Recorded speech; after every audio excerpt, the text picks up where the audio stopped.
এত সুন্দর একটা রান্না করব আর আপনাদের মাঝে শেয়ার করব না তা কি কখনো হয়? তাই আজকে একটা অন্যরকম রান্না আইটেম নিয়ে চলে আসছি আপনাদের সাথে শেয়ার করার জন্য। আসসালামু আলাইকুম বন্ধুরা, কেমন আছেন সবাই? আজকে আপনাদের সাথে আমি শেয়ার করব মাংসের কিমা রান্নার রেসিপি। তো এটা আমার লাইফে ফার্স্ট, আমি এর আগে কখনো খাইনি আর রান্নাও করিনি। তো এটা আজকে আপনাদের সাথে শেয়ার করব। এই যে সব রকমের মসলা দিয়ে আগেই মসলাটা কষিয়ে নেওয়া হয়েছে, সেটা আমি আসলে ভুলে গেছিলাম আপনাদের সাথে শেয়ার করার জন্য। মাংস যেভাবে রান্না করতে হয় ঠিক সেভাবেই মসলাগুলো কষিয়ে নিতে হবে। যথেষ্ট পরিমাণে পেঁয়াজ কুচি, তেল দিয়ে মসলাগুলো সুন্দর করে কষিয়ে নিবেন। যে যার মতো ঝাল খেতে পছন্দ করেন ঠিক সেভাবেই আপনারা আপনাদের মতো মসলা কষিয়ে নিবেন।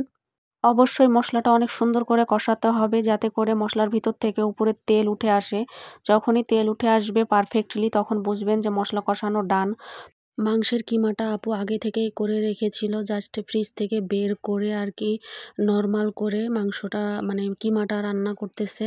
তো এটা সম্পূর্ণটাই আসলে আপু রান্না করছে আর আমি ভিডিও করছি। আপনারা অনেকেই জানেন যে আমি আপুর বাসায় বেড়াতে গিয়েছিলাম, তো সেখানে গিয়েই আপুর হাতে রান্নাটা খেলাম। আর আমি এই ফার্স্ট টাইম মাংসের কিমা খেলাম, এমনকি রান্না করাটাও দেখতেছি। তো মনে হলো কেননা আপনাদের সাথেও ভিডিওটা শেয়ার করি, আপনারাও কখনো হয়তো কাজে লাগতে পারে ভিডিওটা। আর আমারও দেখে শিখা হয়ে গেল, নেক্সট টাইমে আমিও কখনো বাসায় রান্না করতে পারবো। তো এইভাবে যে ঢাকনাটা দিয়ে একটু ঢাকা দিতে হবে আর একটু পরে নাড়া দিতে হবে। আর অবশ্যই আপনারা অল্প আঁচে সবসময় রান্না করবেন যাতে মাংসটা সুন্দরভাবে কষানো হয়। আর একটু করে নাড়াচাড়া করতে হবে যেন নিচে থেকে লেগে না যায়, লেগে গেলে কিন্তু একটা পুড়া গন্ধ করবে। অবশ্যই কোনো খাবারই মানে পুড়া লেগে গেলে সেটা খেতে অবশ্যই ভালো লাগে না, এটা সবার ক্ষেত্রেই। আর যখন মাঝামাঝি কষানো হয়ে যাবে তখন এর মধ্যে কিন্তু কাঁচা পেঁয়াজ দিয়ে দিতে হবে, অবশ্যই এটা দিবেন মনে করে।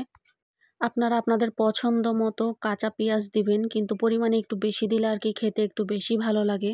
কিন্তু মাস্ট বি অবশ্যই দিয়ে দিবেন। আর এইভাবে যে মাংসটা মানে কিমাটা নাড়াচাড়া করতে আছে একটু পরে আর অবশ্যই ঢাকা দিবেন। ঢাকা দিলে কিন্তু জিনিসটা অনেক সুন্দর হয়।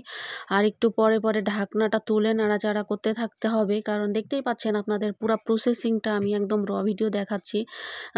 আপনারা দেখলেই বুঝতে পারবেন। তো এইভাবেই মাংসটা আর কি কিমাটা রান্না করতে হবে। তার মাঝে যখন দেখবেন যে আসলে পেঁয়াজটা আধা সিদ্ধ হয়ে আসছে তখন আপনারা পরিমাণ মতো একটু পানি দিয়ে দিবেন, কারণ সব কিছু সিদ্ধ করার ক্ষেত্রে আমাদেরকে পানি ব্যবহার করতে হয়। আপনারা পরিমাণ মতো পানি দিবেন, খুব বেশি না, সামান্য পরিমাণে একটু পানি দিয়ে দিবেন যাতে করে মাংসটা একটু ভাজা আইটেম হয়ে যায়, অনেক বেশি যেন ঝোল না থাকে।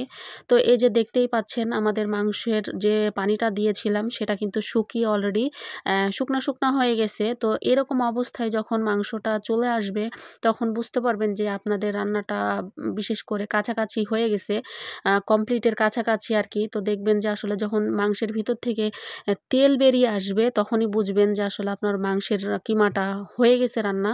তো অবশ্যই কিন্তু এটা ফলো করবেন যে মাংসের ভিতর থেকে কিমার মধ্যে থেকে যে তেলটা বের হয়ে আসছে কিনা।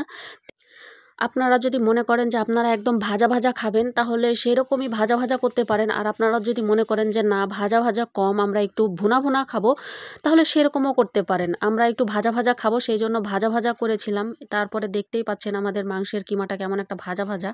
তো রান্না শেষে যে খাবার খেতে চলে আসছি। আর এই যে কচু ভুনা আর মাংসের কিমা, লেবু, শসা। আর মাংসের কিমাটা দিয়ে বিশ্বাস করবেন কিনা গরম ভাত খেতে এত বেশি মজা লাগছিল যা বলার বাহিরে। কিছুটা একটু ওই যে বট আছে না, বটের মতো টেস্ট। তো আমার কাছে অনেক বেশি টেস্ট লাগছে। আমি জীবনের প্রথম মাংসের কিমাটা খেলাম আপুর বাসায়। তো আপুকে অনেক ধন্যবাদ এত সুন্দর একটা রান্না শিখানোর জন্য আর এত সুন্দর একটা রান্না আমাকে খাওয়ানোর জন্য।